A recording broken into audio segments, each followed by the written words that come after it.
हमारे यहाँ शास्त्रों में लिखा है, मनु महाराज का वचन है, आत्म नाम गुरुर नाम नामातिक कृपणस्य च श्रेयस्कामो न गृहणीयात् ज्येष्ठापत्य कलत्रयो। मनु महाराज मनुस्मृति कहते हैं कि इतना नाम नहीं लेने चाहिए। कौन कौन, ध्यान से सुनो भैया सब लोग। आत्म नाम, अपना नाम लेके कभी बात नहीं करनी चाहिए।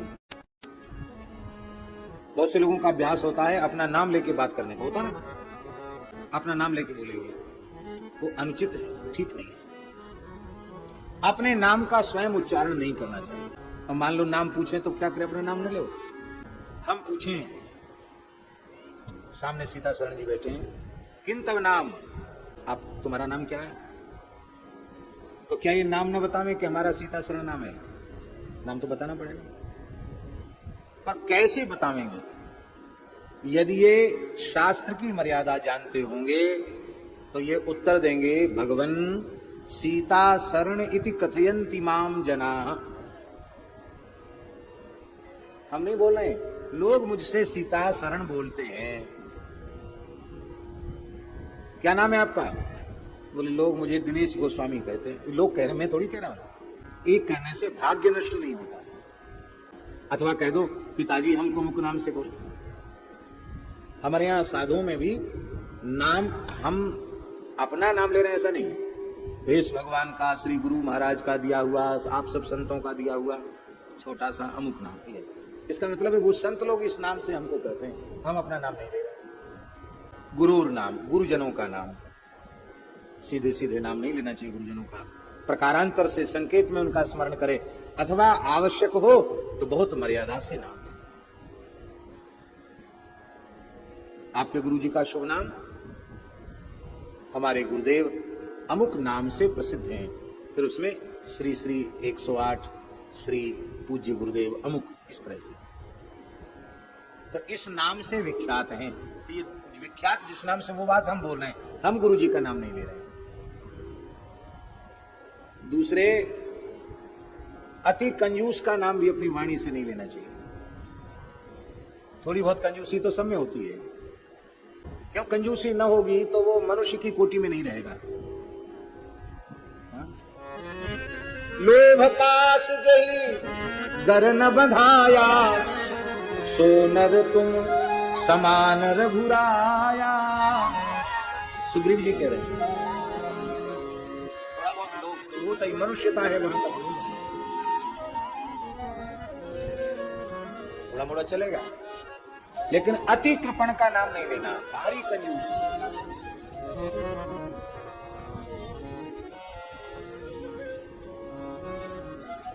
एक कंजूस आए, एक महापुरुष थे, बड़े विशिष्ट कोटि के कंजूस थे। वो आए, बरेली गांव का उत्सव देखा, यज्ञ देखा, भोज भंडार देखा, प्रतिष्ठा देखी, संतों को देखा। अरे भैया क्या हो गया इस आदमी को, पैसों में आग लगा दी, इतना पैसा खत्म हो गया, इतना पैसा खर्च हो गया। अब वो कंजूस आदमी अपने घर लौट के गया उत्सव से। तो उसकी गृहिणी ने पूछा कि स्वामी क्या कष्ट है आपको, आप क्यों इतने कष्ट में हैं? किसने आपको गाली दे दी है, आपका अपमान कर दिया है, या आपकी कोई चीज चोरी हो गई है, खो गई है, नष्ट हो गई है, आप इतने उदास क्यों हैं? उसने कहा, वो हमें याद नहीं है पूरा, गांव के लोगों से हमने सुना, त्रिया पूछे सोम से काहे नीचे नैन, के काऊ ने कछु कह दई, के तुमरो कछु गिर गयो, कुछ गिर गया है, किसी ने कुछ कह दिया? बोले नहीं, ना हमारा कुछ गिरा है, न खोया है, न हमसे किसी ने कुछ कहा, हमारा तो बहुत आदर किया वहां। पर बात यह है, देता देखा और को ताते नीचे नहीं। दूसरे लोगों को खर्च करते हुए देखकर हमारा चेहरा उतर गया, अरे राम राम क्या आदमी है ये, इतना धन नष्ट कर दिया। इस तरह के जो लोग हैं उनको अति कृपण कहते हैं, जो खुद तो खर्च करते नहीं, दूसरे का खर्च भी उनको सुहाता नहीं है। ऐसे लोगों का नाम नहीं लेना चाहिए। पता हो उनका अमुक नाम है तो भी सीताराम राधे श्याम करके बुला लो, नाम मत लो उनका, पाप लग जाएगा। अपने बड़े पुत्र का नाम नहीं लेना चाहिए और अपनी पत्नी का नाम नहीं लेना चाहिए। मनु महाराज कहते हैं इतने नाम लेना शास्त्र में वर्जित है। इसलिए गोस्वामी जी परम शास्त्रीय मर्यादा को मानने वाले हैं, इसलिए अपने गुरुदेव का नाम भी ले लिया और नाम नहीं भी लिया, क्योंकि बंदौ गुरुपद कंज कृपा सिंधु नर रूप हरि, नर हरि है ना, तो नर रूप हरि महामोह तम कुंज जासु वचन रवि कर निकर। अभी बाबा मिथिला में कथा हुई थी जो दरभंगा में, तो वहां एक अच्छे विद्वान पंडित ने पूछा कि तुलसीदास जी महाराज रामानंद संप्रदाय के साधु थे, पर उन्होंने अपने संपूर्ण रामचरितमानस में कहीं रामानंद शब्द का उच्चारण क्यों नहीं किया? अरे आचार्य वंदन करना चाहिए, रामानंदाचार्य जी का नाम लेना चाहिए, ना गुरु जी का अलग से वंदन किया, ना रामानंदाचार्य जी का वंदन किया। हमें क्या आप कहना क्या चाहते हैं? हम ये कहना चाहते हैं कि हमको तो नहीं लगता कि वो रामानंदी साधु थे। ये अच्छी बात है।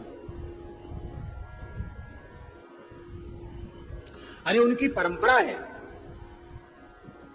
जगत गुरु श्रीमदाद रामानंदाचार्य भगवान के शिष्य श्री स्वामी अनंतानंदाचार्य जी महाराज, और दो तरह के संबंध हैं। एक तो अनंतानंदाचार्य जी के शिष्य नरहरियानंद जी, और दूसरा साक्षात शिष्य जगत गुरु जी के।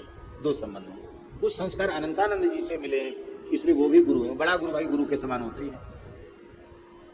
और श्री नरहरियानंद जी के शिष्य हैं गोस्वामी श्री तुलसीदास जी महाराज। श्री नरहरियानंद जी साक्षात सनकादिकों के अवतार हैं। बोलो भक्तवत्सल भगवान की जय। यहां तो नरहरिदास जी का उन्होंने स्मरण किया ही है। तो हमने भगवान की जैसी प्रेरणा हुई, हमने उत्तर दिया कि गोस्वामी तुलसीदास जी ने श्री राम जी में और श्री रामानंदाचार्य में भेद ही नहीं माना। जो श्री राम है वही श्री रामानंद है, और जो श्री रामानंद है वही श्री राम है, क्योंकि रामानंद स्वयं रामा प्रादुर्भूतो मही तले। जब साक्षात श्री राम जी ही रामानंदाचार्य जी हैं और राम जी का बार बार गुणगान किया ही जा रहा है, तो अलग से कहने से भेद हो जाता। इसलिए आचार्य और भगवान में अभेद है, ये बताने के लिए उनको अलग से नाम लेने की आवश्यकता नहीं पड़ी। बोले और किसी ने? हाँ, सूरदास जी ने ऐसा किया। सूरदास जी ने 1.25 लाख पद लिखे, ऐसी प्रसिद्धि है। पर श्री वल्लभाचार्य महाप्रभु जो उनके गुरुदेव हैं, उनका यश नहीं गाया, अलग से कोई बधाई नहीं लिखी। क्या उनकी आचार्य निष्ठा कमजोर थी? जब श्री सूरदास जी 73 वर्ष भजन करके परासौली चंद्र सरोवर में भगवत धाम प्रयाण करने लगे, वो गोसाई श्री विठलनाथ जी जल्दी ठाकुर जी का राजभोग करा के और जल्दी परासौली आ गए, चंद्र सरोवर आ गए। उसमें सूरदास जी अंतिम अवस्था में थे। सूरदास जी के मस्तक को श्री गोसाई जी ने अपनी अंक में पधरा लिया और कहा, गोसाई जी ने सजल नेत्रों से कहा कि पुष्टि मार्ग का जहाज अब अंतर्धान होने वाला है, किसी को कुछ पूछना हो तो पूछ लो। उसमें अष्टछाप के महान कवि गोसाई विठलनाथ जी के सबसे लड़ेते शिष्य श्री चतुर्दास जी ने पूछा, जय जय सूरदास जी, एक संदेह आपके संबंध में हमारे मन में उत्पन्न है रहो है कि आपकी आचार्य निष्ठा में तो कमी ना है, पर आपने आचार्य चरण को श्रेष्ठ क्यों नहीं गायो? श्री सूरदास जी ने कही, हे चतुर्भुजदास भैया, हमने तो श्री कृष्ण में, श्रीनाथ जी में और श्री वल्लभ में भेद ही नहीं माने, इसलिए अलग से हमें लिखने की आवश्यकता नहीं पड़ी, क्योंकि श्री श्याम सुंदर का यश ही आचार्य का यश है। फिर भी तुम सुनना चाहते हो तो सुन लो। दृढ़ चरण भरोसा,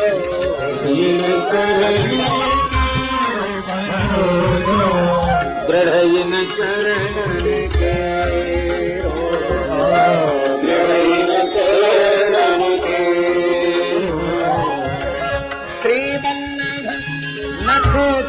छटा बिना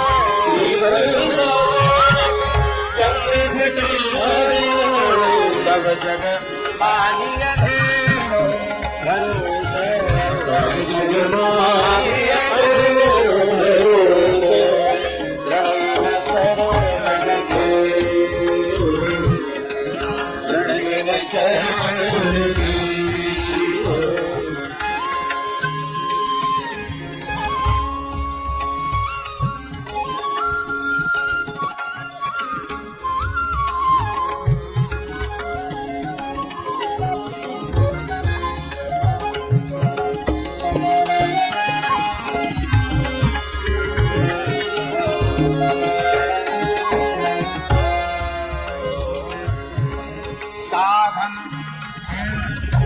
नहीं आकली में, साधन और नहीं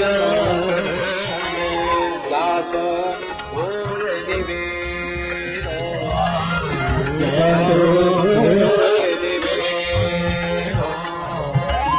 सूर कहाते विविध आधरो, सूर कहाते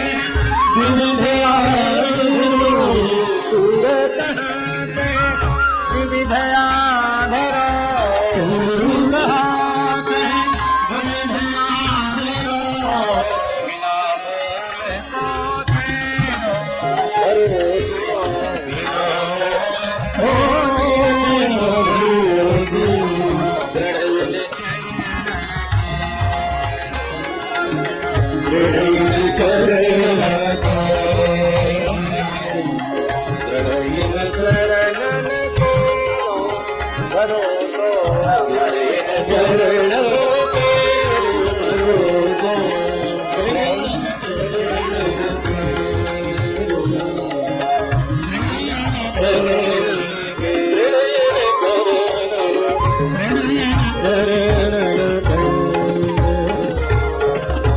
अब देखो इस आश्रय के पद में भी श्री सूरदास जी ने अभेद रूप से ही गाया है।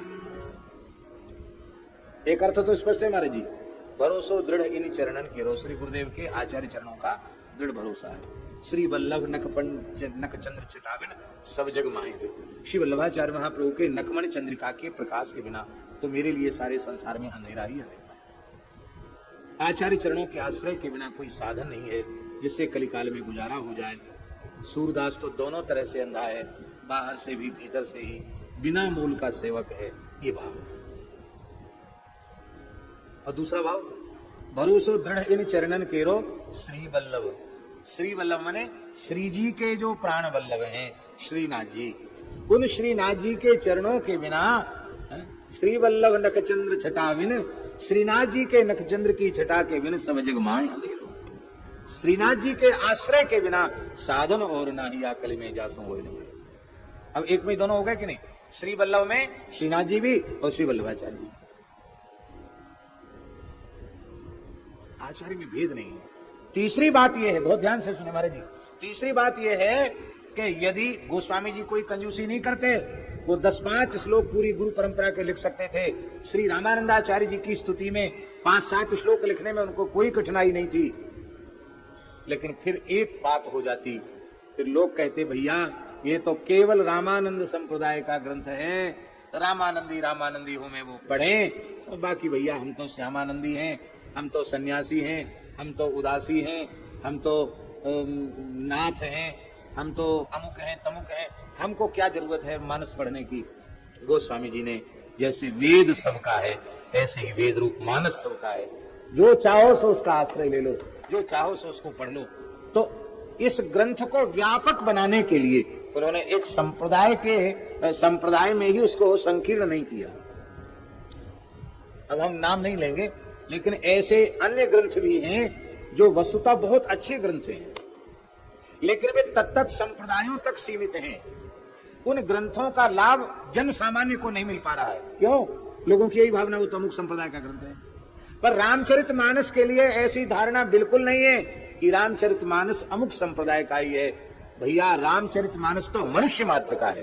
रामचरितमानस हिंदू मात्र नहीं, रामचरितमानस मनुष्य मात्र।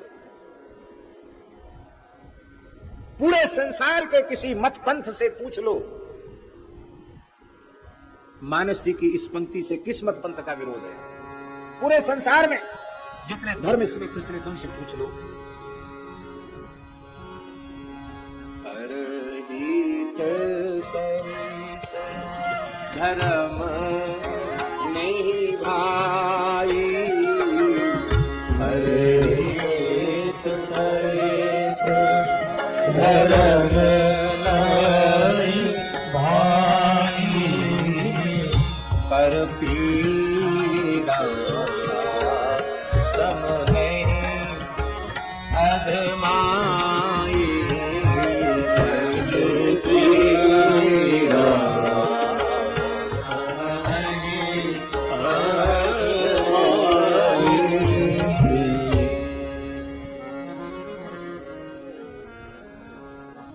एक विदेशी व्यक्ति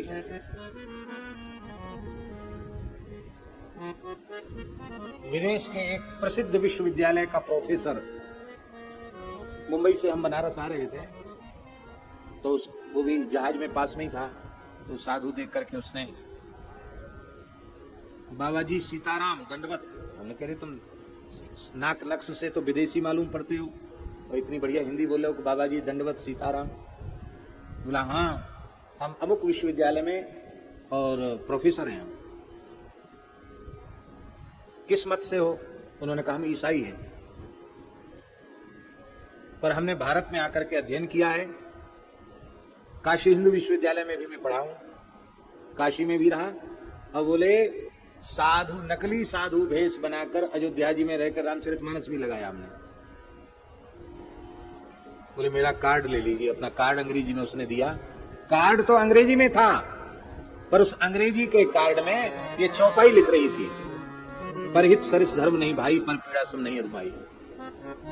और आश्चर्य की बात है, वो कार्ड में भी जो कार्ड होता ना परिचय वाला, पते वाला कार्ड, उसमें सब अंग्रेजी में लिखा था, पर ये चौपाई देवनागरी लिपि हिंदी में लिखी थी। ये चौपाई हमको बड़ा आश्चर्य हुआ। तो उस व्यक्ति ने आंख भर के कहा मैं ईसाई जरूर हूं, लेकिन महाराज जी सच्ची बात यह है कि इस पूरे संसार में मनुष्य मात्र का कल्याण करने वाला रामचरितमानस जैसा कोई ग्रंथ नहीं है। आश्चर्य, पूरे संसार में मानस जी का जैसा प्रचार प्रसार हुआ है ऐसा किसी का क्यों न हो। ये प्रासादिक ग्रंथ है। बोलो भक्तवत्सल भगवान की जय। गुरुपद रज मृदु मंजुल अंजन, नयन अमे दृग दोष विभंजन, तेरी कर विमल विवेक विलोचन, वर्णौ रामचरित भवमोचन। बड़ी सुंदर गुरु वंदना गोस्वामी जी ने की है और संत समाज की भी वंदना की है। मुद मंगल में संत समाज, जो जग जंगम तीर्थ राज। ये तीर्थराज प्रयाग क्यों कहा संत समाज को? चलता फिरता तीर्थराज।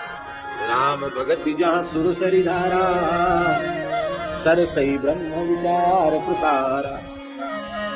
भगवान की भक्ति, श्री राम की निष्काम भक्ति, यही ब्रह्मद्रवा श्री गंगा जी है। ब्रह्म तत्व का विचार, यही गुप्त अंतःशलीला सरस्वती है। और श्री यमुना जी कौन है? बोले विधि निषेध मैं कलिमल हरणी, कर्म कथा रविनंदनी वरणी। कर्म कथा ही रविनंदनी श्री यमुना जी है, जो क्या करना चाहिए क्या नहीं करना चाहिए इसका विधान भी संतों की सन्निधि में बैठने वाले को हो जाता है। देखो तीन चीजें, श्री राम भक्ति रूपी गंगा में स्नान हो जाता है, ये संत रूपी, संत समाज रूपी प्रयाग का फल है,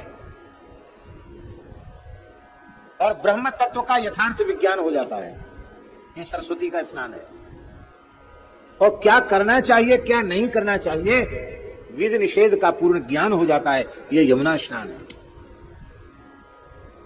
ये है संतों का तीर्थराज प्रयाग। और महाराज जी ये जो भौम तीर्थराज प्रयाग है, इसमें स्नान का पुण्य लंबे समय तक तीर्थ का सेवन करने से मिलेगा। लेकिन ये जो संत समाज रूपी तीर्थराज प्रयाग है, ये कैसा है? मज्जन फल पे किय तत्काल, मज्जन फल पे किय तत्काल, ना कहो ही पितु बकहु मराल, ना कहो पितु बकहु मराल। जो कौआ जैसे हैं वो कोयल बन जाते हैं महाराज जी, इस संत समाज रूपी प्रयागराज में स्नान करते ही। कौआ कठोर बोलता काव काव, कोयल कितनी बढ़िया बोलती कू कू, बहुत बढ़िया बोलती। हमारा तो उतना मीठा गला नहीं, कोयल बहुत अच्छी बोलती है। आप लोग कहेंगे कोई उदाहरण तो दो। लंकनी कौवे से भी खराब बोलती थी। हनुमान जी को उसने देखा हे सठ, बताओ, ज्ञानी नाम अग्रगण्यम हनुमान जी को कह रही सठ, जाने ही नहीं मरम सठ मोरा, मोर आहार जहां लगी चोरा। अरे सठ, मेरा मर्म नहीं जानता, चोर ही मेरी खुराक है, मेरा आहार है। हनुमान जी को बड़ा गुस्सा आया। लंका में सब झूठे बोलने वाले लोग रहते हैं क्या? अरे चोरों का सरदार दस्युराज रावण, जो जानकी जी की चोरी करके आ गया, बढ़ियाई करके आ गया, उस चोर को तो तू खाती नहीं है, उस चोर का तू भक्षण नहीं कर रही है, और मैं चोर का पता लगाने आया हूं, राम जी का सिपाही है, सिपाही को चोर बता रही है, और चोर तेरे यहां मुझ पर ताव दे रहा है, बहुत झूठ बोलती है। हनुमान जी को गुस्सा आया, मन में आया एक घूसा जड़ ही दे इसको, जो होगा सो देखा जाएगा।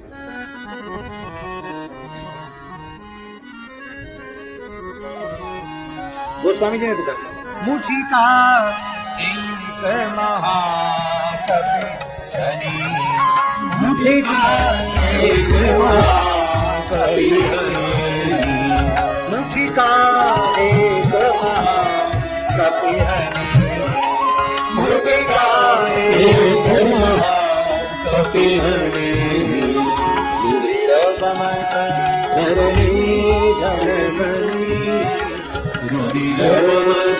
धरणी मुनि संभार उठी सोलंका, मुनि संभार उठी सोलंका, जोरी पाने जोरी पाने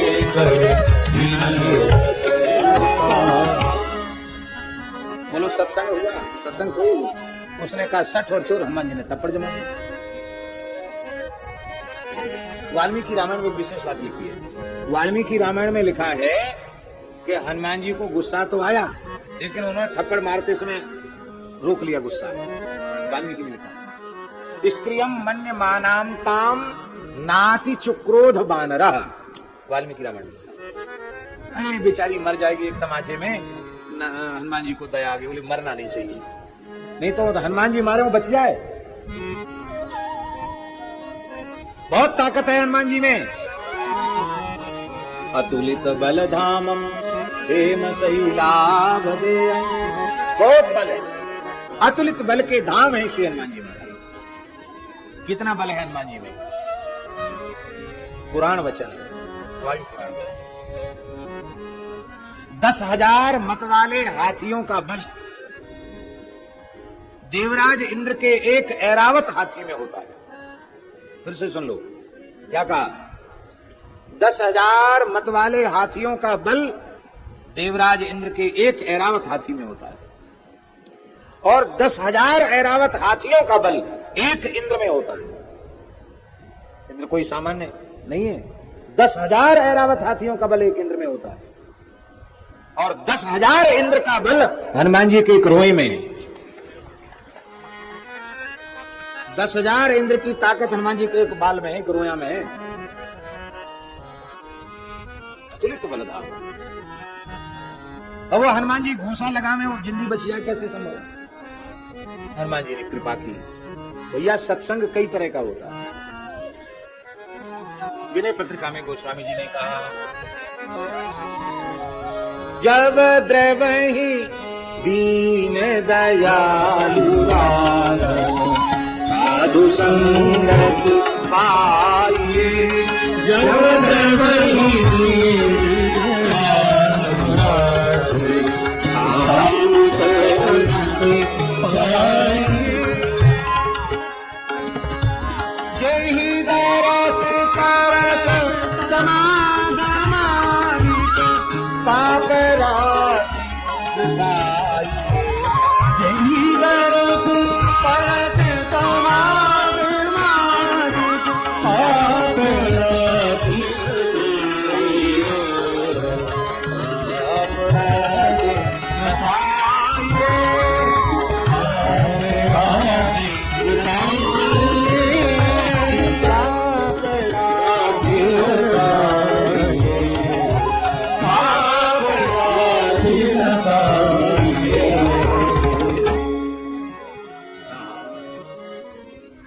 संत का महाराज जी केवल दर्शन हो जाए, इतने से ही लाभ हो जाए। दर्शन में भी जरूरत नहीं कि हम संत को देख लें, हमारी नजर भले ही संत पर न पड़े, संत की ही दृष्टि हमारे ऊपर पड़ जाए।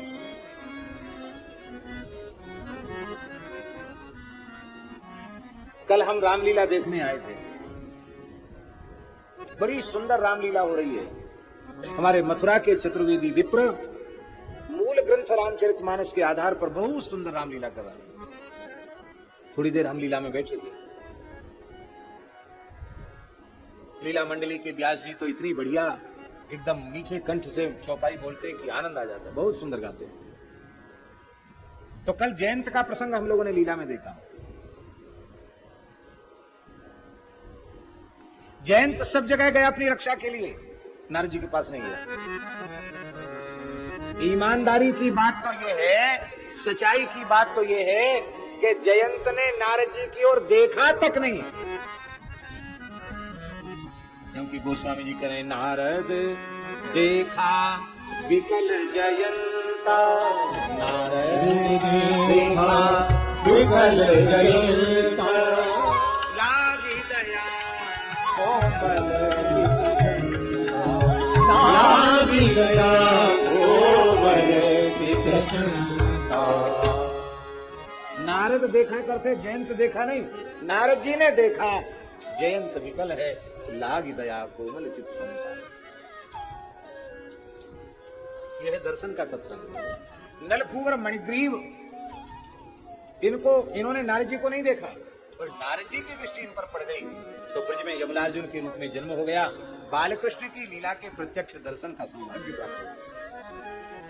दर्शन का सत्संग, स्पर्श का सत्संग,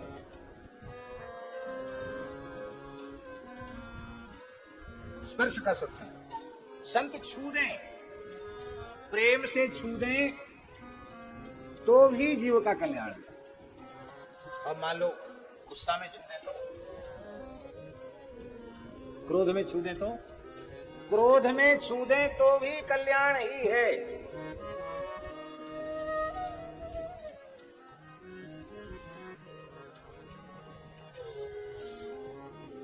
देखो, हम ये नहीं कहते कि गलती करना चाहिए, संतों से गुरुजनों से पिटना चाहिए, हम बात तो बिल्कुल नहीं बोल रहे हैं। लेकिन ऐसा सौभाग्य किसी किसी भाग्यशाली जीव का होता है जो महापुरुषों के, गुरुजनों के, संतों के हाथ से पिटता नहीं। सबका भाग्य नहीं होता, सबके भाग्य में नहीं है।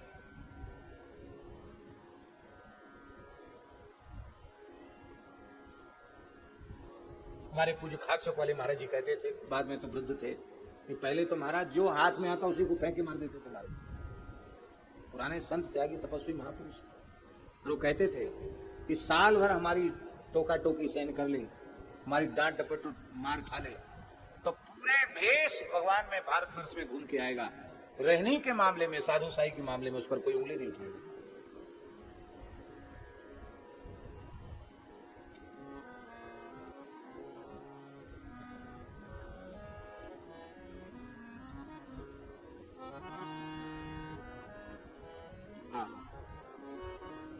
हनुमान जी ने कोई सत्संग तो किया नहीं, थप्पड़ी तो जमाई, और थप्पड़ में, एक थप्पड़ में विरक्त हो गई लंकनी, रक्त निकल गया, विरक्त हो गई। और महाराज तुरंत उसकी सद्बुद्धि आ गई। चोट तो खाई है थप्पड़ की, और बोलती क्या है, तात स्वर्ग अपवर्ग सुख धरिय तुलाई के अंग, सकल मिले जो सुख लव सत्संग, तुलया मिलवे नापि, भागवत जी का श्लोक लिखी लगाता है, तुलया मिलवे नापि ना स्वर्गं ने पुनर्भवं, भगवत संगी संगस्य मर्त्यानां किंताशिष। कहाँ का श्लोक बोलो, भागवत जी में कहाँ का श्लोक है, बोलिए, किस स्कंद का है? चलो खोज के बताना। श्री वृंदावन बिहारी लाल की जय। समागम का सत्संग, संतों से मिलना, मिलने से भी संपूर्ण पाप नष्ट हो जाते भैया। गंगा पापम शशि तापम दैन्यम कल्पतरुस्तथा पापम तापम तथा दैन्यम हंति सज्जन संगति ही।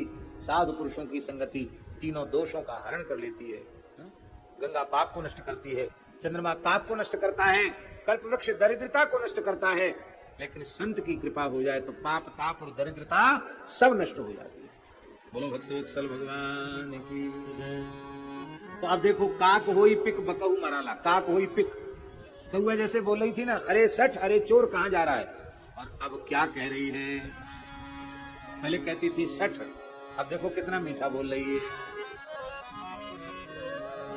तात मोरे अति पुण्य बहुता, तात मोरे अति पुण्य बहुता, देखे नयन राम कर दूला, देखे नयन राम कर दूला।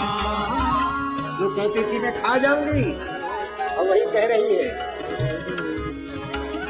प्रविश नगर की जय सब राजा, प्रविश नगर की जय सब राजा, हृदय कौशलपुर राजा, कौशलपुर राजा। दूसरी बात, मानसी में कागभूषण जी के लिए लिखा है, मधुर बचन तब बोलेऊ कागा। कौआ कभी मधुर बोलता है, और ये सत्संग की महिमा है कि मधुर वचन तब बोलेऊ कागा। हंस रूप धारण करके भगवान सदाशिव भी कागभूषण जी से कथा सुनते हैं, इसलिए संत समाज की वंदना की है।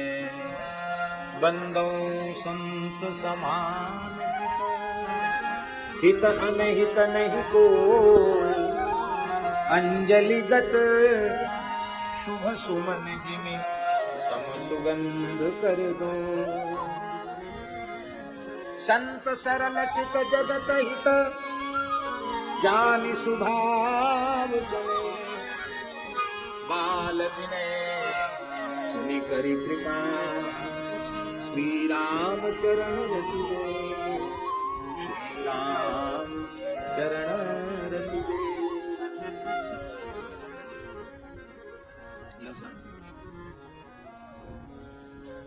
गोस्वामी जी भी विलक्षण वंदना भक्ति के, वंदन भक्ति के आचार्य हैं। सब देवी देवताओं की, पंचदेवों की, गुरु जी की, सबकी वंदना तो करते ही हैं। संतों की वंदना के साथ साथ दुष्टों की भी वंदना करते हैं। गजब का समदर्शित्व है गोस्वामी जी में, दुष्टों में भी अपने राम जी का अनुभव करते हैं। बंदौ संत असजन बंदौ संत असजन दुख प्रद उभय बीजे कछु वरना, दुख प्रद उभय कछु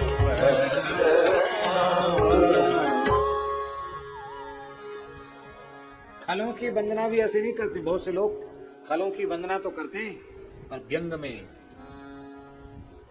अथवा विनोद में या निंदा में वंदना करते हैं। जैसे कोई दुष्ट सिरमौर है, आइए आइए संत जी पधारिए। अब संत जी थोड़ी वो जानता है कि सब दुनिया में हम दुष्ट के नाम से प्रसिद्ध हैं और हमको संत जी के रूप में संबोधित, इसका मतलब संत कह के भी हमको गाली ही दी जा रही है। पर धन्य है गोस्वामी जी को प्रणाम है उनके चरणों में। वो कहते बहुरी बंद खल गन सती भाए, जे बिनु काज दाहिने बाए। अभाव पूर्वक नहीं, व्यंग पूर्वक नहीं, उपेक्षा पूर्वक नहीं, घृणा पूर्वक नहीं, मैं भाव पूर्वक असंतों की वंदना करता हूं, क्योंकि वे असंत न होते तो संतों के स्वरूप को उजागर संसार में कौन करता। आप बताओ, रावण न होता तो विभीषण की भक्ति कौन जानता, हिरण्यकशिपु न होता तो प्रहलाद जी की भक्ति कौन जानता, अरे कलिकाल में राणा विक्रम न होता तो भक्तिमती मीराबाई की भक्ति को कौन जानता है?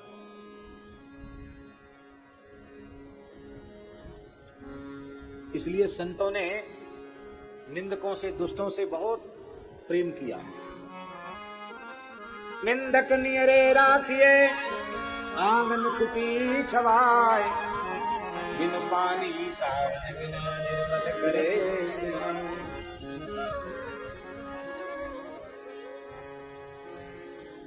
साधो निंदक मित्र, साधो निंदक मित्र हमारा, निंदक मित्र हमारा, निंदक मित्र हमारा, साधो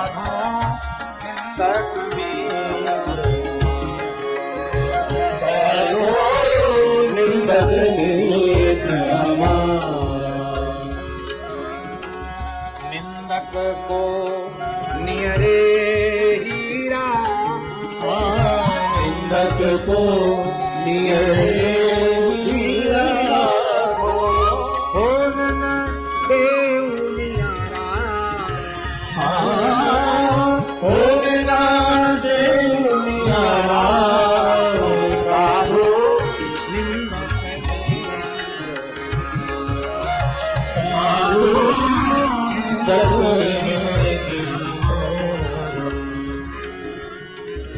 पाछे निंदा कर अधधोवे, पाछे निंदा कर अधधोवे, सुनि मन मिटे विकारा, सुनि मन मिटे विकारा। जैसे सोना तापी अग्नि में, जैसे सोना तापी अग्नि में, निर्मल करे सुनारा, निर्मल करे सुनारा। साधो तक साधो निंदक मित्र हमारा।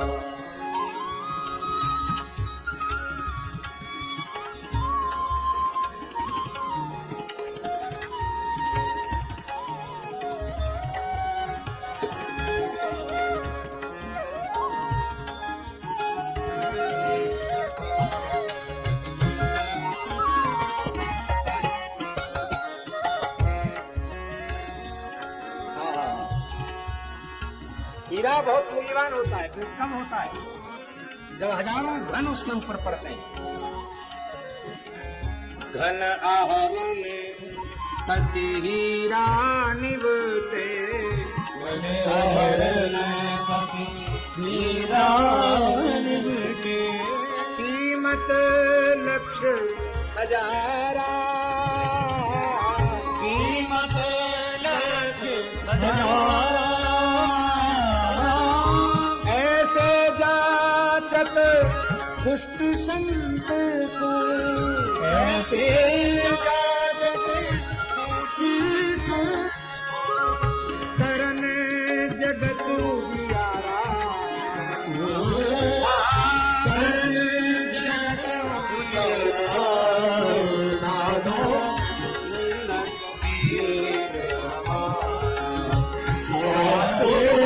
निंदक मित्र हमारा। सुखी रहो निंदक जग माही, सुखी रहो निंदक जग माही, रोग न हो तन सारा, रोग न हो तन सारा। हे निंद को सुखी रहो, निरोग रहो, स्वस्थ रहो, मस्त रहो। सुखी रहो निंदक जग माही, रोग न हो तनु सारा, सुखी रहो निंदक जग माही, तरसारा हमारी निंदा करने वाला हमारी निंदा करने वाला उतरे भवन द्वारा उतरे भवन दीपारा साधु निंदक सारा निंदक मीत हमारा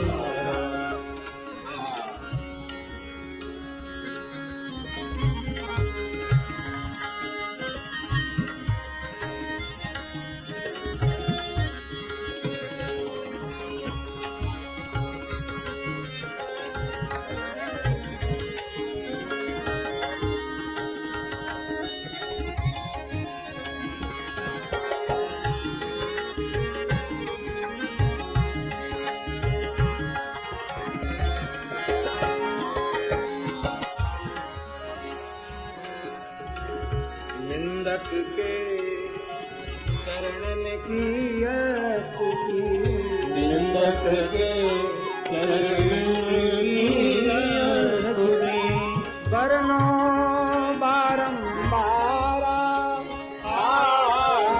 करणो बारंबारा चरण दास कहे सुनिए साधो चरण दास कही सुनिए निंदक साधक हारा निंदक साधक द्वारा साधु निंदक में निंदक साधु निंदक में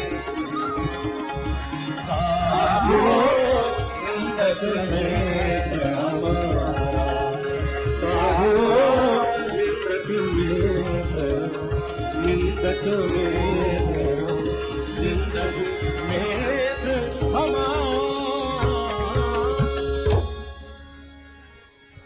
ये भक्ति सागर नामक ग्रंथ का श्री स्वामी चरणदास जी महाराज का पद हमको बहुत प्रिय लगता है। आप लोगों की समझ में आ जाए, ये छोटी छोटी बातों पर जो हम एकदम विफर जाते हैं, ये उतावलापन, ये आक्रोश, ये सब समाप्त हो जाए। देखो, साधक को, साधु को, भक्त को, वैष्णव को, ब्राह्मण को, सज्जन को कोई ऐसा काम नहीं करना चाहिए जो निंदा के योग्य हो, क्योंकि भेष भगवान का है, इसको लजाना नहीं, ऐसा काम नहीं करना। लेकिन ऐसा न करने पर भी दुष्टों का मुंह कौन बंद करेगा? वो तो कुछ भी कहेंगे।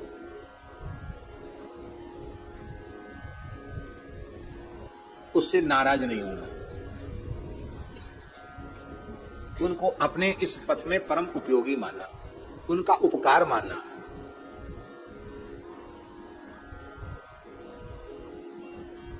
क्योंकि ये निंदा करके, हमारे में दोषारोपण करके, हमको निंदित बना करके हमारे अहंकार को कम कर रहे हैं, और जितना अहम शून्य हम बनेंगे उतना ही भगवान के निकट पहुंचेंगे। ये तो बहुत अच्छे हैं।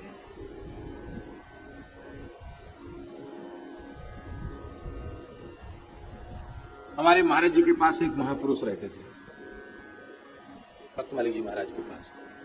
तो पता नहीं, वो भी अच्छे महात्मा ही थे, पर पता नहीं उनके दिमाग में क्या आया, वो महाराज जी की ही बहुत बुराई करने लगे। और महाराज जी की भी बुराई किससे? सुदामा कुटी की घटना है, पूज्य श्री सुदामा दास जी महाराज से। जाने क्या क्या कहते हैं।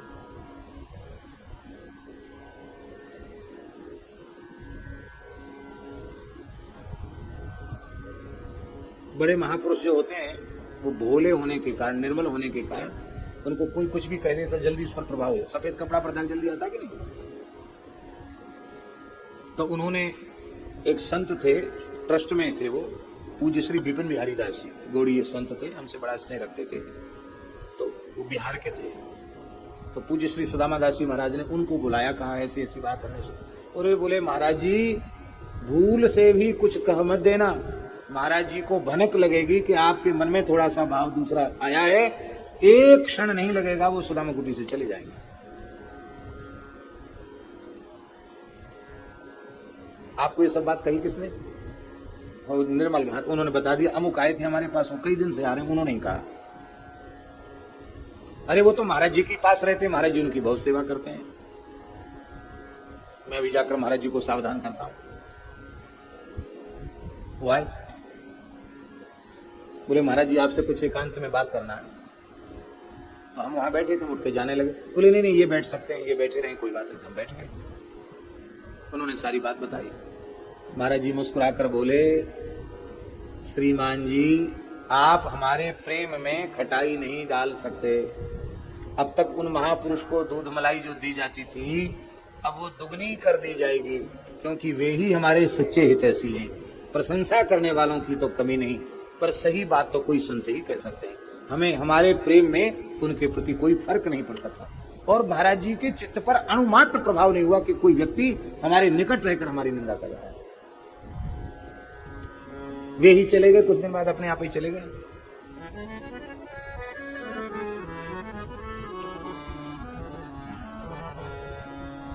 महापुरुषों का जीवन ऐसा होता है। काष्ठ जिह्वा स्वामी जी ने कहा है, दुष्ट अपना सर्वस्व नष्ट करके, स्वयं नरक की यात्रा को प्रशस्त करके, नरक का पथ प्रशस्त करके साधु के मल को धोते। अपना तो उनको नुकसान होता है, पर साधु की सफाई करते हैं। क्या करते हैं? सर्वस अपनो बिगाड़, श्री काष्ठ जिह्वा स्वामी जी की पंक्ति रही। सर्वस अपनो बिगाड़, सिर धरि जमदूत मार, जमदूतों की डंडे की मार सिर पर सहन करते हैं। सब प्रकार खल धोवे साधुन के मल को, महाव्रत धारी बिनु हेतु उपकारिये, ऐसी जिय जानी प्रणाम किए खल को। ऐसा जानकर ही तुलसीदास जी खलों को प्रणाम करते हैं। हमें क्या करना चाहिए? बोले सब जगह से गुण लेना चाहिए, दोष कहीं से नहीं लेना चाहिए। जड़ चेतन गुण दोषमय विश्व कीन करतार, संत हंस गुण गहि पय परिहरिवार।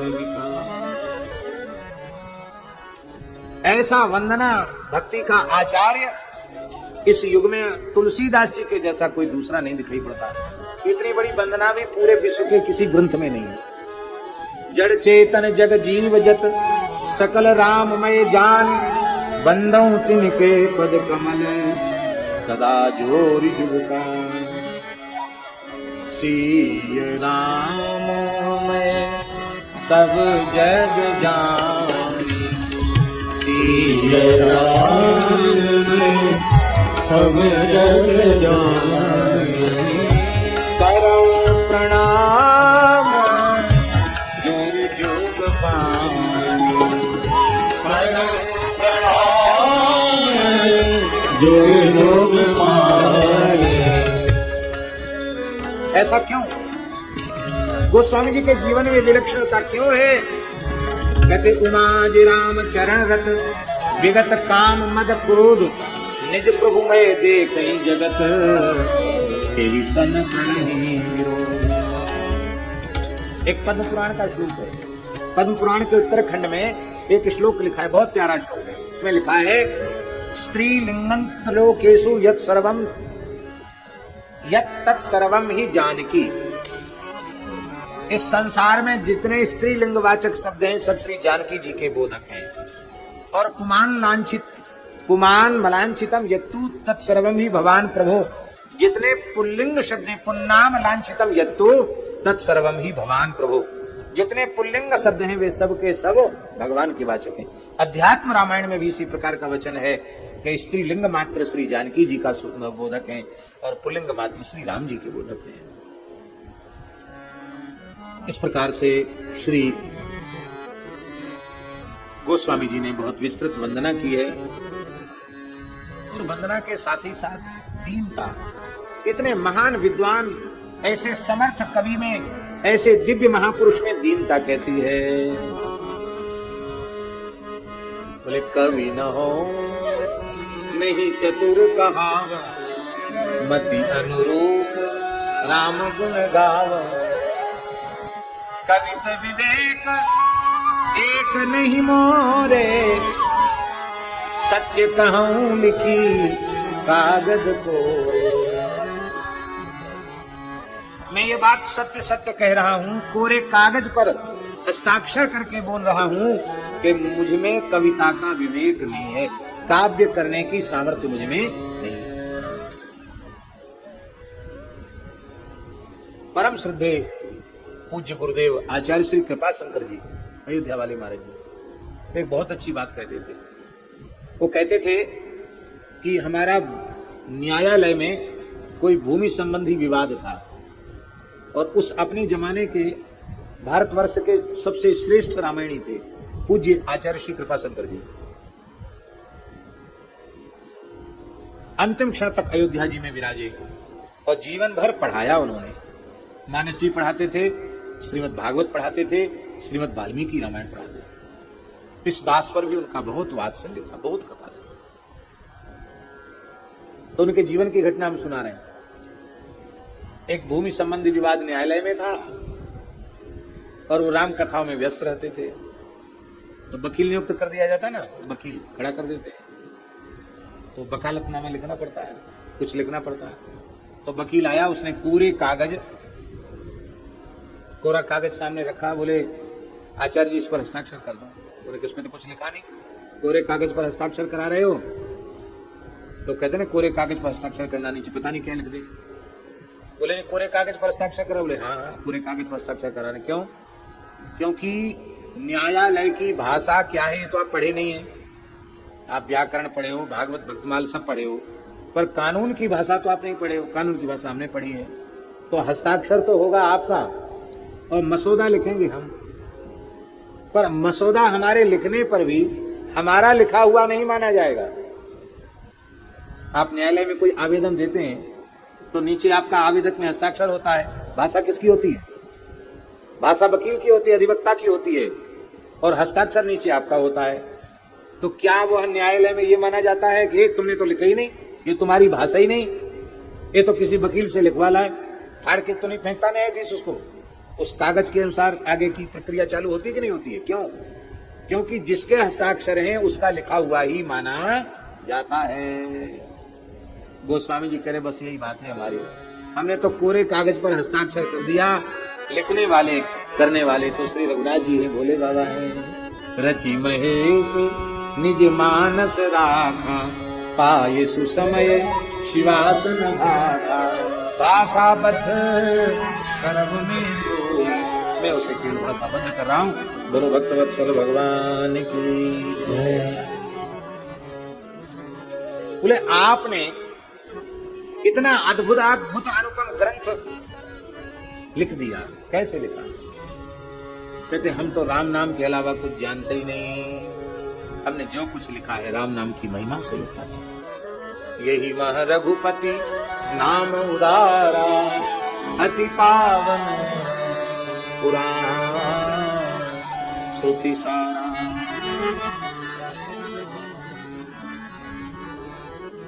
बहुत से लोगों की आदत होती है वो शास्त्रों का उदाहरण नहीं देते, ऋषियों का उल्लेख भी नहीं करते, पुराणों का भी उल्लेख नहीं करते कि पद्म पुराण में, स्कंद पुराण में, अमुक पुराण में, वो नहीं लिखते। वो कहते हैं ये मैं कह रहा हूं, ये मेरा भाव है, ये मेरी पंडिताई है, ये मेरी बुद्धिमानी है। अरे भाई ये मेरी मेरी करोगे तो बात बनने वाली नहीं है। आप जो कुछ कह रहे हैं उसकी प्रामाणिकता इसमें है कि वह किसी ऋषि के द्वारा प्रतिपादित है कि नहीं, समर्थित है कि नहीं, प्रमाणित है कि नहीं। आप मनमाने ढंग से कुछ कहने लग जाओगे तो कहीं से वो प्रमाण, किसी आर्ष वचन से वो प्रमाणित तो नहीं है, तो ऐसे बिना सिर पैर की बातें प्रमाण थोड़ी मानी जाती है। लोगों ने न जाने क्या क्या नहीं लिख दिया, सब प्रमाण हो जाएगा? सब तो प्रमाण नहीं होगा। महाभाष्यकार पतंजलि जी ने लिखा है यस्त्व प्रमत्त गीतस्तत् प्रमाणम, जो अप्रमत्त गीत है वो प्रमाण है। अप्रमत्त, अप्रमत्त कौन है? आप तो पुरुष, आप तो पुरुषों के जो वचन है वो प्रमाण है। मनमाने तरीके से कोई कुछ भी कह देगा, ये बिल्कुल हमारी अपनी विशेष है, हमारे अपने, ये नवीन है, एकदम नया है। महाराज जी बिराज।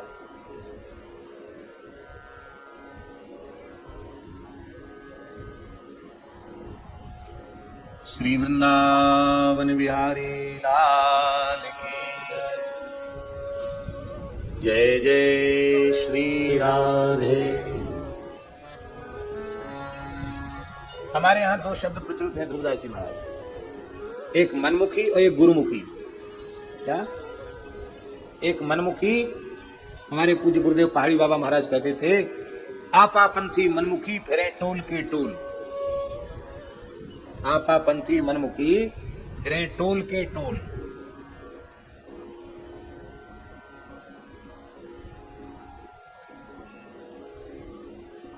जो मनमुखी बात है वो प्रमाण नहीं है, जो गुरुमुखी है वो प्रमाण है। आपको आचार्य परंपरा से, गुरु परंपरा से जो चीज मिली है वो प्रमाण है। आप मनमाने तरीके से कुछ भी कहने लग जाओगे वो प्रमाण नहीं होगी। इसीलिए गोस्वामी जी ने कहा कि ये रामचरितमानस में हमारी कल्पना मत समझ लेना कि कभी लोग कुछ ना कुछ कल्पना करके कुछ लिख देते हैं। नहीं, ऐसा नहीं है। वेद पुराण आदि शास्त्रों में जो कुछ प्रामाणिक रूप से मिला है और संतों के मुखारविंद से प्रामाणिक रूप से सुनने के लिए मिला है, वही भाव हमने इस ग्रंथ में सुस्पष्ट किए हैं। मुनि ने प्रथम हरि कीरति गाई, मुनि ने प्रथम हरि कीरति गाई, तेरी मग चलत सुगम आई, तेरी मग चलत सुगम आई। और फिर सब कवियों की वंदना भी करते, व्यास आदि कवि पुंगव नाना, सबकी वंदना करते हैं। और सबकी वंदना करने के साथ साथ गोस्वामी जी की विलक्षणता है, वो अपने काल के और अपने काल से पूर्व के भक्त कवियों का तो स्मरण कर ही रहे हैं। कलिकाल के कवियों को मैं प्रणाम करता हूं ये कह के, कलिकाल में आगे जन्म लेने वाले पूज्य बक्सर वाले मामा जी जैसे, श्रीमद स्वामी रामहर्षण दास जी जैसे जिन महापुरुषों ने भगवान के गुण गाए हैं, उनको भी गोस्वामी जी प्रणाम करते हैं। वाह, ये उनकी विलक्षणता है। कलि के कवि न करो कलि की कवि न करो, जिन बरने रघुपति गुण गाए, जिन बरने रघुपति गुण गाए।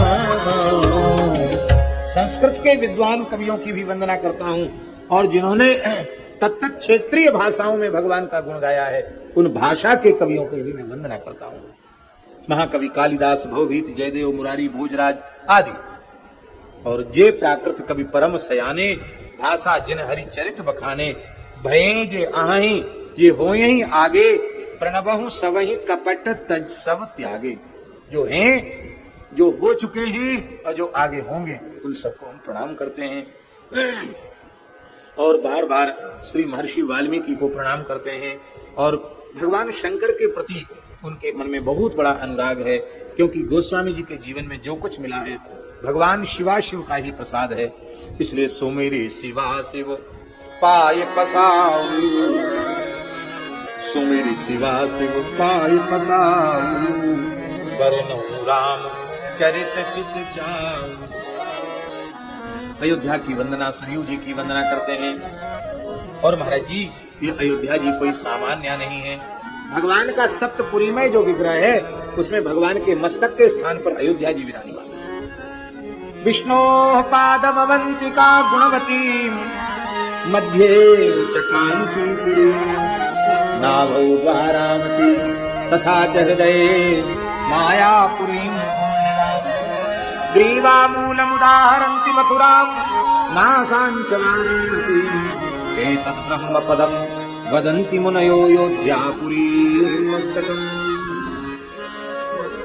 उज्जैन जो है ना महाकाल की नगरी, ये भगवान के सप्तपुरी में विग्रह में भगवान के चरण हैं। मध्य भाग शिवकांची विष्णुकांची भगवान के चरणों का, घुटनों का मध्य भाग है। द्वारिकापुरी भगवान की नाभि है। मायापुरी हरिद्वार भगवान का हृदय है। कंठ भगवान का मथुरा है। ब्रजमंडल कंठ है। इसका मतलब ब्रज में जो कोई जीव जाता भगवान सबको गले से लगा लेते हैं, उसके पात्र अपात्र का भेद भुला देते हैं। ब्रजवासी बल्लभ सदा है? नाशांच वाराणसी, वाराणसी भगवान की नाक है। नाक माने इज्जत, प्रतिष्ठा, ज्ञान में ही प्रतिष्ठा है। विद्वानों की नगरी है काशी है। यहां भी काशी के अच्छे विद्वान आए हैं जो संपूर्ण कर्मकांड को शास्त्रीय विधि से अत्यंत श्रद्धा पूर्वक संपन्न करा रहे हैं। बहुत अच्छा। और अयोध्या जी क्या है? बोले अयोध्या जी मस्तक हैं। ब्रह्म पद अयोध्या मस्तक है। साक्षात पर ब्रह्म है अयोध्या। अयोध्या च पर ब्रह्म सरयू सगुण पुमान। सरयू सगुण ब्रह्म है। ये महाराज जी रुद्रयामल में लिखा है। अयोध्या च परम ब्रह्म सरयू सगुण पुमान तन्निवासी जगन्नाथ सत्यम सत्यम बदाम्यहम्। अयोध्या में रहने वाले सब जगन्नाथ हैं। बोलो जगन्नाथ भगवान की जय। अयोध्या वासियों की जय। तीनों माताओं की वंदना की। बंदों कौशल्या ऋषि प्राची कीर्ति जासु सकल जन माती। प्रगटे जहाँ रघुपति शशि चारु विश्व सुखद बंदम सत्य प्रेम जय राम चुरत दीन दयाल। प्रियतनु प्रणैव परिणय प्रियतनु प्रणैव परिणय प्रियतनु प्रणैव परिणय।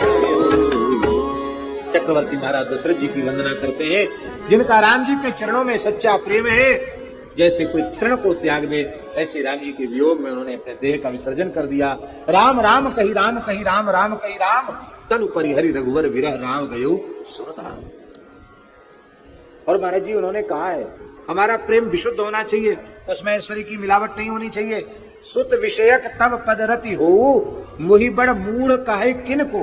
भले कोई मुझे मूढ़ कहे, पर जैसे एक बाप अपने बेटे से प्यार करता है ऐसे हम आपसे प्रेम करें। तीनों माताओं की वंदना, चक्रवर्ती महाराज दशरथ की वंदना, और इसी क्रम में बाबा, इसी क्रम में जनक जी की वंदना। प्रणबऊ परिजन सहित विदेह प्रणबऊ परिजन सहित विदेह जाहि राम पद दूर सनेह जाहि राम पद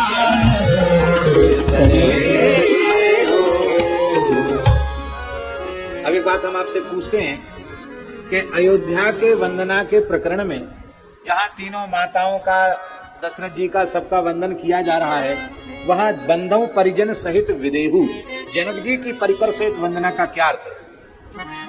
अलग से प्रकरण आरंभ कर देते, अयोध्या जी वाला पूरा हो जाता, बाद में जनक जी का अलग से ले लेते। इस क्रम में क्यों ले रहे हैं? गोस्वामी जी ने कहा कि दशरथ जी और जनक जी दोनों रिश्तेदार हैं कि नहीं? कौन से रिश्तेदार हैं?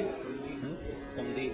समधी हैं। समधी भी ऐसे वैसे नहीं है। सम समधी देखे हम आजू। सम समधी नहीं होती, पर सम समधी तो जाने दो। बेटा का जो बाप होता है ना, उसका अहंकार 7वें आसमान से भी ऊपर होता है।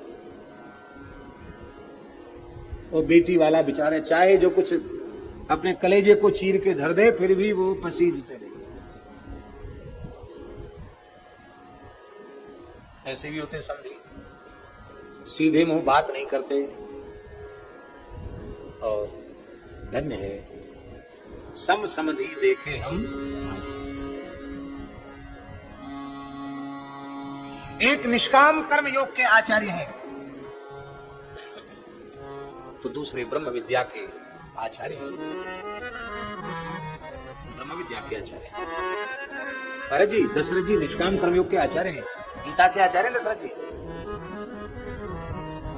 आप लोग कहेंगे कैसे? इस बार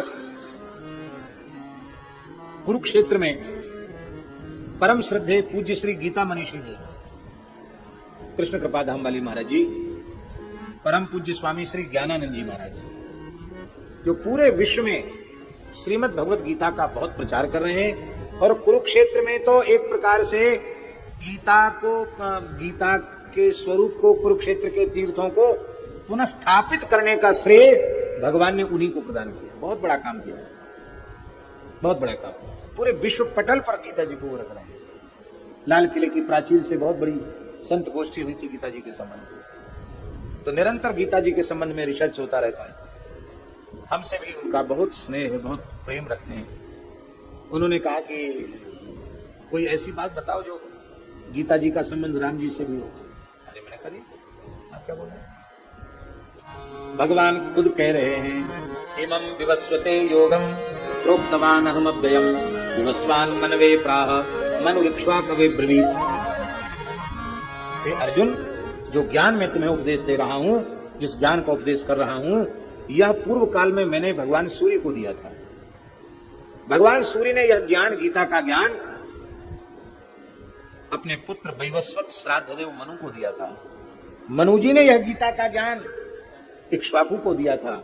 और आगे भगवान एवं परंपरा प्राप्तम, इक्ष्वाकु की परंपरा से प्राप्त इस ज्ञान को मैं बोल रहा हूं। तो परंपरा प्राप्तम का अर्थ क्या है? गीता जी के एक विशिष्ट आचार्य दशरथ जी भी हैं और गीता जी के एक विशिष्ट आचार्य राम जी भी हैं। इतने प्रसन्न हुए, बोले महाराज गजब कर देते, तो ध्यान ही नहीं गए सो। कितनी ऊंची बात। एवं परंपरा प्राप्तम इमं राजर्षियों, कोई सामान्य बात नहीं है। कर्मणे नैव संसिद्धिम आस्तिका जनकादय, जनक जी का भी नाम है। निष्काम कर्मयोगी दोनों हैं। दिव्य भगवत तत्व का विज्ञान दोनों को प्राप्त है। इसलिए हर प्रकार से सम समधि देखे हम आजू, सम समधि। तो जब समान ही है तो एक ही स्थान पर वंदना क्यों ना कर ले? क्यों? क्योंकि दशरथ जी की वंदना किस रूप में की है गोस्वामी जी ने? अभी आपने क्या सुना? बंदौ अवध भुआ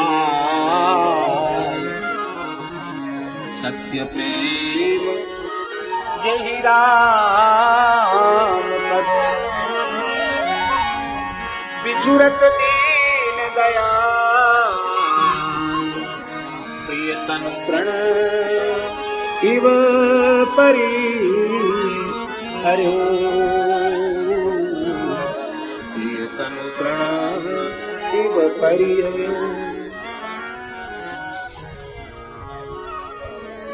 तो सत्य प्रेम, सत्य प्रेम किसका है? दशरथ जी का। और गूढ़ प्रेम किसका है? जनक जी का। इसलिए गोस्वामी जी ने विचार किया कि सत्य प्रेमी की वंदना तो हमने कर ली, अब एक गूढ़ प्रेमी की भी वंदना इसी क्रम में कर लेते हैं। इसलिए सत्य प्रेमी के साथ गूढ़ प्रेमी जनक जी की भी वंदना की। प्रणव परिजन सहित विदे,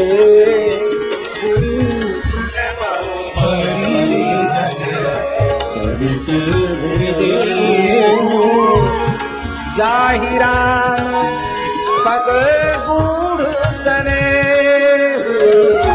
जाहिरा पग गूढ़ सने, योग भोग में राख्यो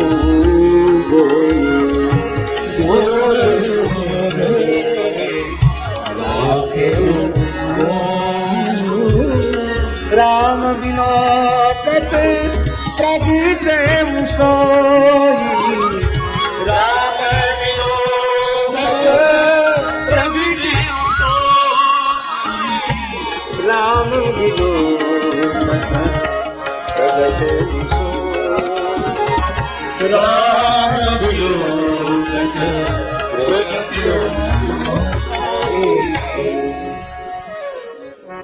राम विलोकत परिकर्षी। और एक भाव और है, बढ़िया भाव, वो आप सबके लायक है। वैसे तो सबके सब लायक हैं, पर एक विशेष बात है, हम बाबाजियों के काम की तो नहीं है। जो विरक्त बाबाजी हैं उनके काम की बात नहीं, गृहस्थ लोगों के काम की बात है। ये माताएं बहनें सब कुछ सहन कर सकती हैं, पर इनके बाप की कोई बुराई इनके सामने कर दे, वो मारा आग बबूला हो जाएंगे। तुम्हारी मैया ऐसी, तुम्हारा बाप ऐसा, हम खूब अच्छी तरीका से जाने कैसी तेरी मैया, कैसो तेरो बाप।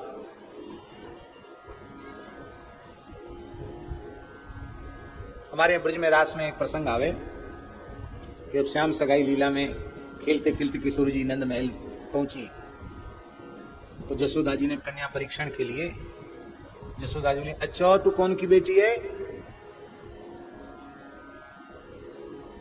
अच्छा तू अमुक की, अमुक ना, अमुक की नाव, अमुक की नाव। तो तू का ब्रसभान की बेटी है? हाँ मैया ब्रसभान की बेटी। कीर्ति की है तू? हाँ मैया। अरे तेरे बाबा ब्रसभाने में खूब अच्छी तरीका से जाने, बूढ़ा है गो, घोटन तक काजल लगाए के चले, लठियाते ठेल मारते हुए चले गोपिन में। हाँ ऐसा ही है। और तेरी मैया, जहां दो चार गोपी मिले, चपर चपर चपर चपर बतरावे, सबरो समय बतरामते वही निकल जाए। इतना सुनती श्री जी तमक गई, राधा रानी छोटी सी बालिका। बोले ऐसे गुण तुम में और बाबा में और तुम्हारे लाला में होंगे, हमारे मैया बाबा में ऐसे गुण ना है।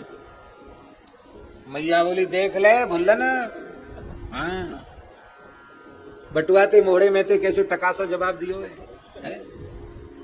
और तू एक है 10-5 सुने आवे खरी खोटी, मोहड़े ते एक शब्द ही ना निकसे तेरे, अजब कैसो बढ़िया जवाब दियो। माताएं अपने मायके की बुराई नहीं सुन सकती। आप लोग अपने घर में शांति स्थापित करना चाहते हैं कि नहीं? बताओ, हाथ खड़े करो, कौन कौन अपने घर में शांति स्थापित करना चाहते हैं? तो ये पक्का कर लो कि हम किसी भी कीमत पर अपनी गृहिणी के घर वालों की बुराई नहीं करेंगे। ये निश्चय कर लो, उनकी बड़ाई करेंगे। अरे तेरे पिताजी तो ऐसे, तेरी मैया भली अच्छी ना हुई कोई बात नहीं, तो कह दो। अरे महाराज चौगने उत्साह से घर के काम में लग जाएंगी। अब पुरुष वर्ग तो उनको तो हमने बता दिया, माताओं के और हाथ जोड़ की प्रार्थना है।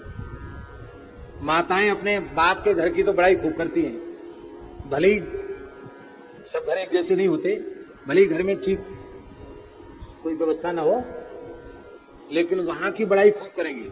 ससुराल की खरी खोटी ही सुनाएंगे। अरे कुछ नहीं, यहाँ तो जेठ जी ऐसे हैं, देवर जी ऐसे हैं, ससुर अरे इनके तो लक्षण ही खराब हैं, सास अरे महाराज भगवान करे, भगवान राम जी के दरबार में इसकी बुलाहट क्यों नहीं हो रही, जाती क्यों नहीं ये सास?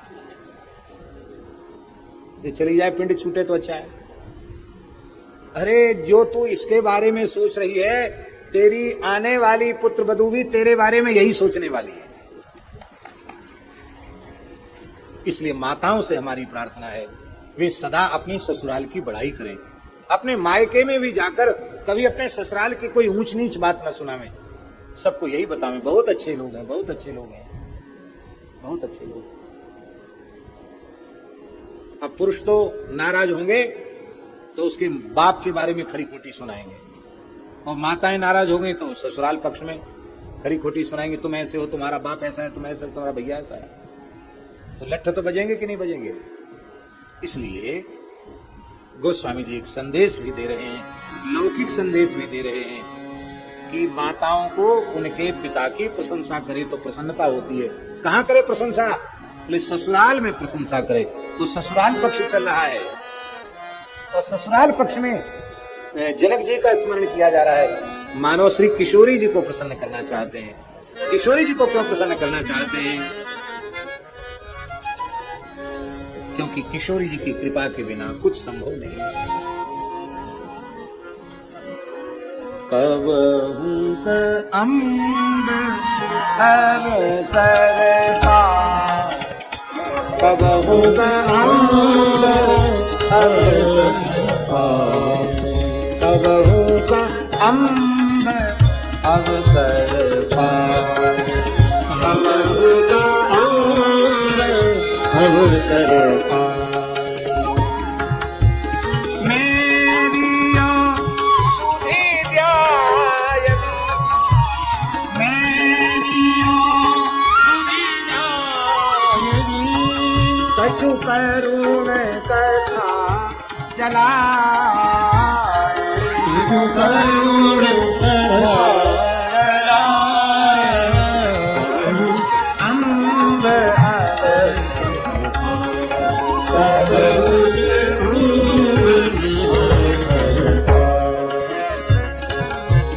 दीन सब अंगहीन छीन मलिन अभीर खाए, दीन सब अंगहीन छीन मलिन अभीर खाए, नाम ले भरे उदर एक प्रभु दासी दास कहाए, नाम ले भरे उदर एक प्रभु दासी दास कहाए, भगवत अंग अवसर पाए, भगवत अंग अवसर पाए।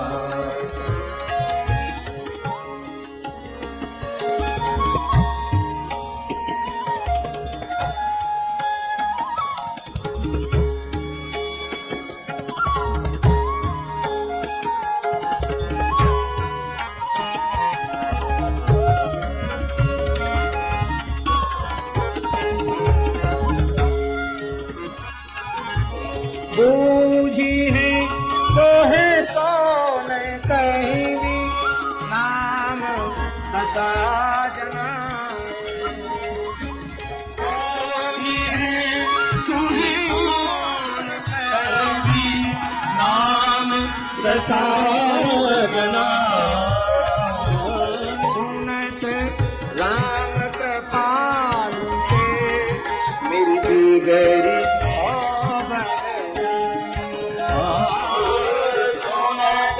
राम कृपाल के बिगड़ी हो चली जाए, मेरी बिगड़ी बन जाए, मेरी बिगड़ी बन जाए, उनका अम्ब अवसर पाए, उनका अम्ब अवसर पाए।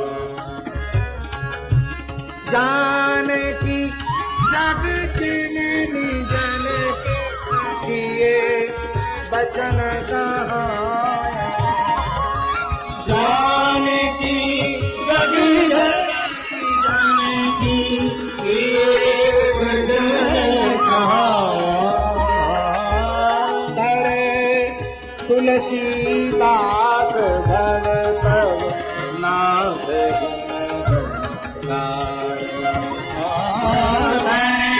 तुलसीदास नाथ गुण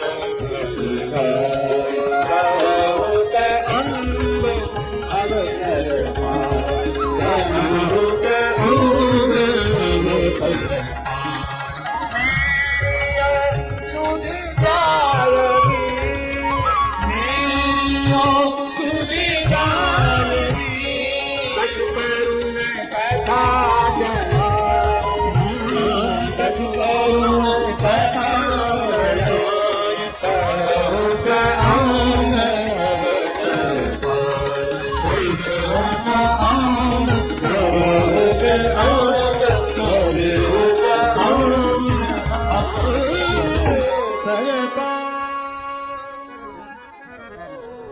इसलिए जनक जी महाराज की वंदना की है, भरत जी की वंदना की है। प्रणवं प्रथम भरत के चरना, यासु नेम मृत जाय न वरना।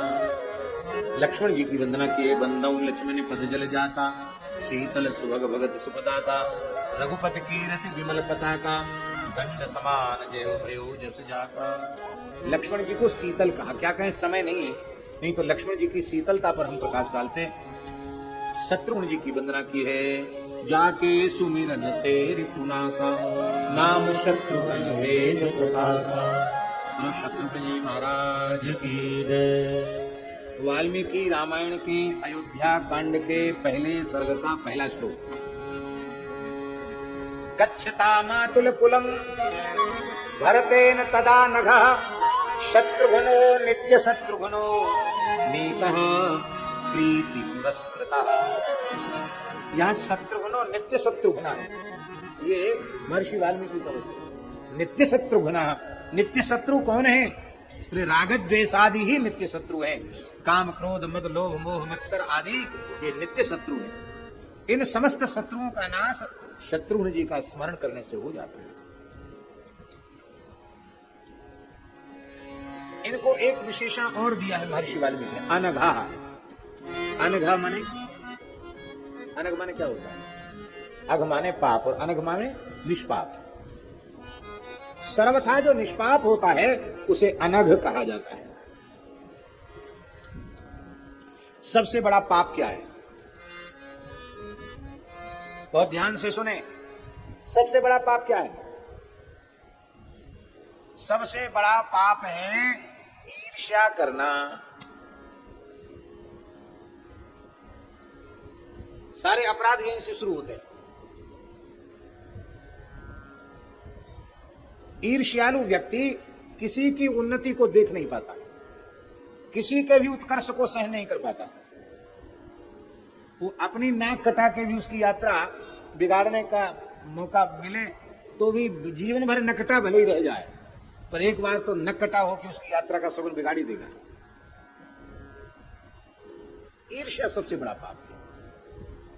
मलुकदास जी कहते हैं, महाराज जी, जरन खुदी रघुनाथ के मन ना ही सुहाती, जाके जी अभिमान है ताकि तोरत छाती। मलुकदास जी महाराज कहते हैं, दूसरों की उन्नति को देखकर ईर्ष्या करना, जलना, और खुदी, खुदी माने मैंने ऐसा किया, मैंने ऐसा किया, मैं ये कर दूंगा, मैं वो कर दूंगा, ये खुदी। स्वयं श्रेय लेने की भावना। और तीसरा है अहंकार, मैं करना। ये तीन चीजें भगवान को प्रिय नहीं है। जरन खुदी रघुनाथ के मन नाही सुहाती, जाके जी अभिमान है ताकि तोरत छाती।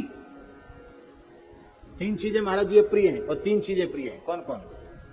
एक दया अरुदीनता, ले रही भाई, चरण गहो जाए साधु के, श्रीजे रघुराई। मलुकदास जी कहते हैं, प्राणी मात्र पर दया, स्वस्मिन दीनत्व भावना, अपने को दीनहीन समझना, अपने में दीनता, और संत चरण का आश्रय। ये तीन चीजें भगवान को अत्यंत प्रिय है। शत्रुघ्न कुमार की सबसे बड़ी बात यह है कि वे ईर्ष्या से संसार रहते हैं। उनके मन में ये बिल्कुल भाव नहीं है कि भाई हमारे सगे भैया लक्ष्मण जी राम जी के निजी सेवा में रह सकते हैं, तो हम क्यों नहीं रह सकते? अच्छा, ईमानदारी की बात बताओ, बड़े बड़े महापुरुषों के चेलों में यह समस्या रहती है कि नहीं? अमुक ही गुरु जी की सेवा में क्यों है, हम क्यों नहीं है? हम खाली यहां टुकना मांझे, तो लंगर चढ़ावे और घंटी हिलावे, और अमुक चेला गुरु जी के संग गुलछर्रे उड़ावे। इन निकटता की ईर्ष्या बहुत अधिक बढ़ती है। पर धन्य है श्री शत्रुघ्न कुमार, उनके मन में यह भाव बिल्कुल नहीं है। लक्ष्मण जी सेवा कर रहे हैं, बहुत अच्छी बात है। तो लक्ष्मण जी का सहयोग करते हैं, नहीं तो कुछ विघ्न पैदा कर दें। कभी शत्रुघ्न जी ने अपने जीवन में ऐसी कोई बात अपने सगे भाई लक्ष्मण जी से नहीं कही जिससे लक्ष्मण जी के द्वारा राम जी की सेवा में कोई बाधा पड़ जाए।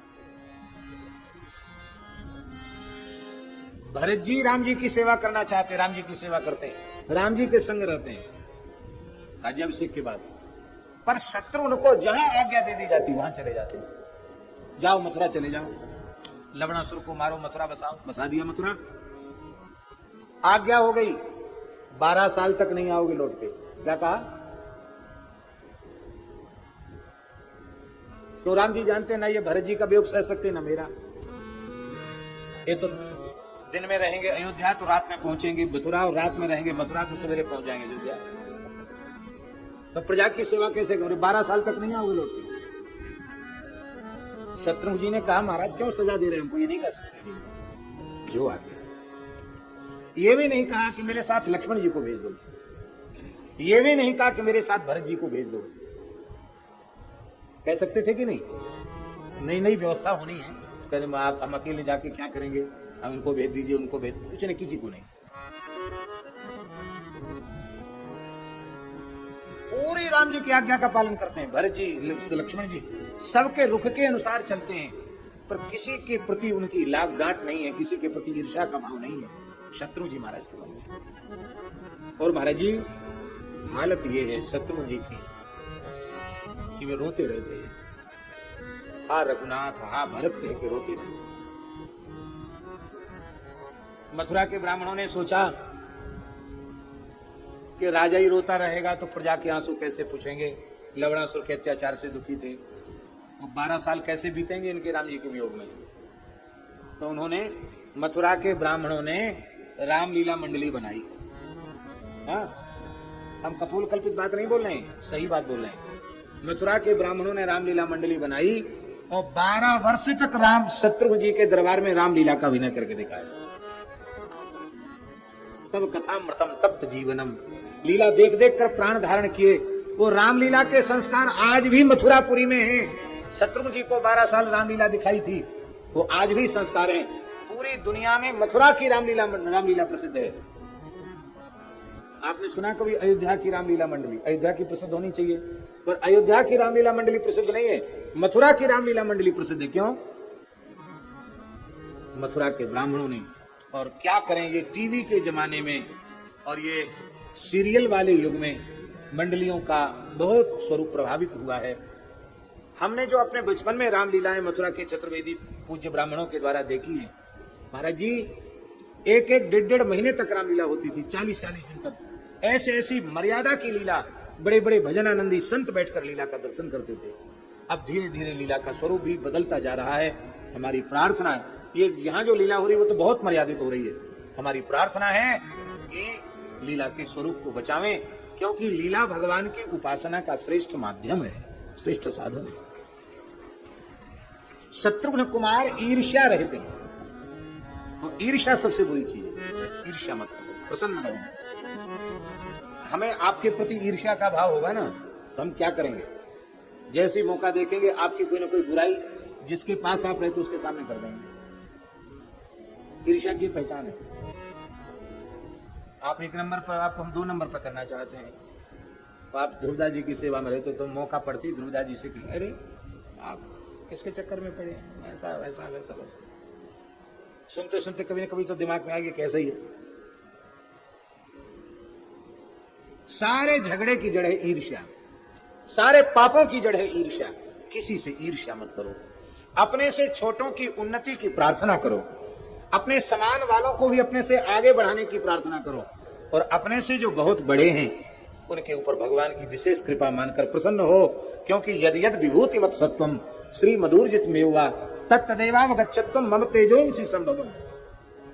संसार में जहां कहीं उत्कर्ष दिखाई पड़ता है वो भगवान की विभूति है। हम उस विभूति को प्रणाम करें, हमें ईर्ष्या करने की क्या आवश्यकता है?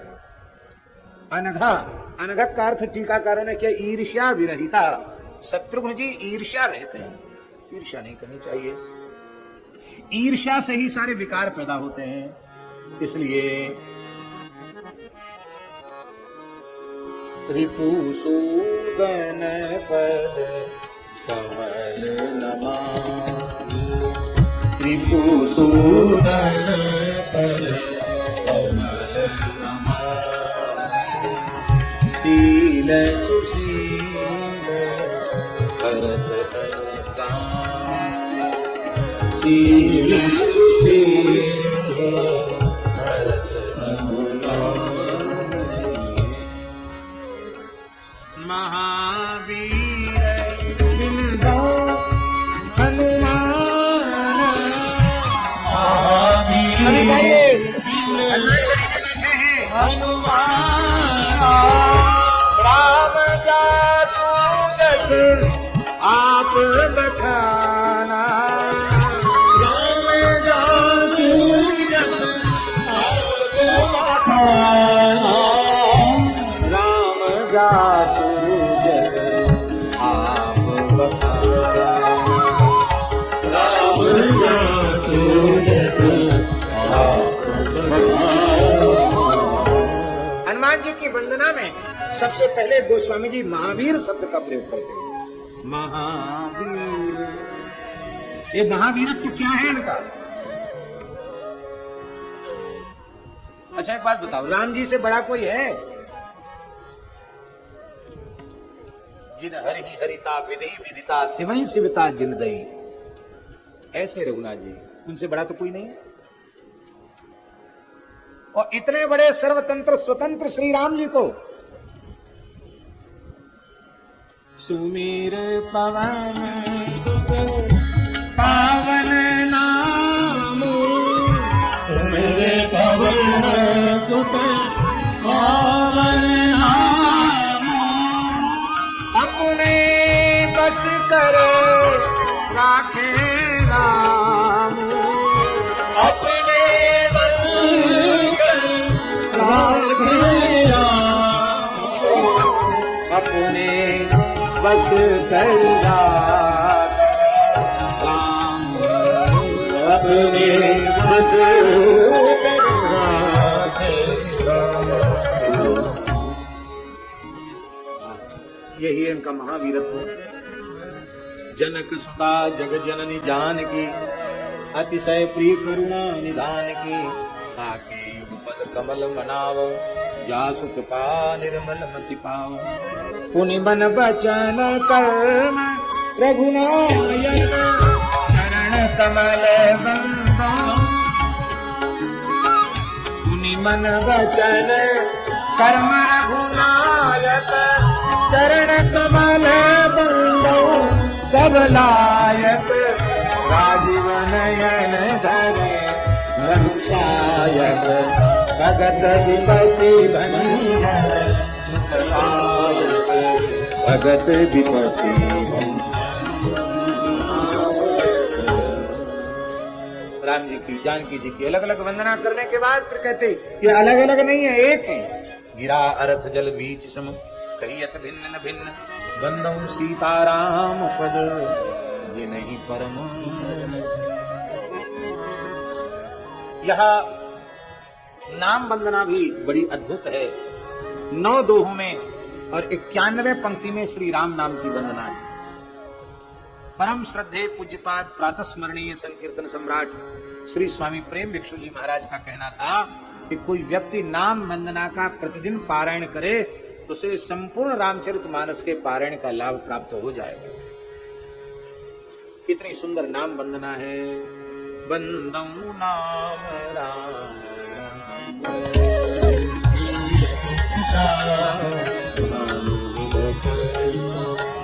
विधि हरि वेद प्राण सो, अगुण अनुपम गुण निधान सो।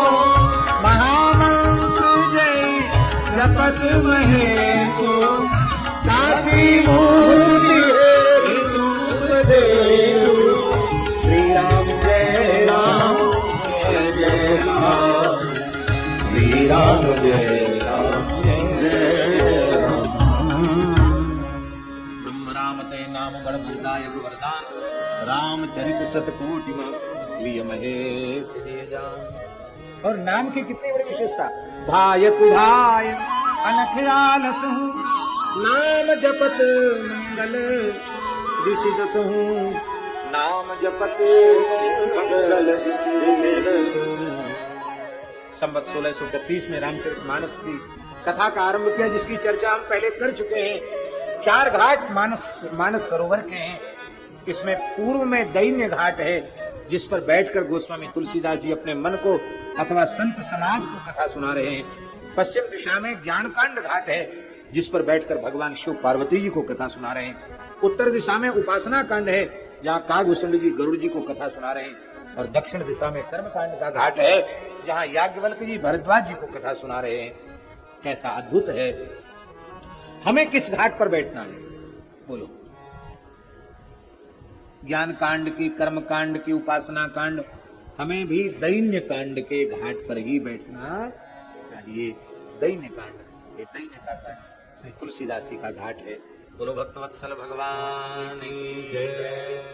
जय जय श्री सीताराम।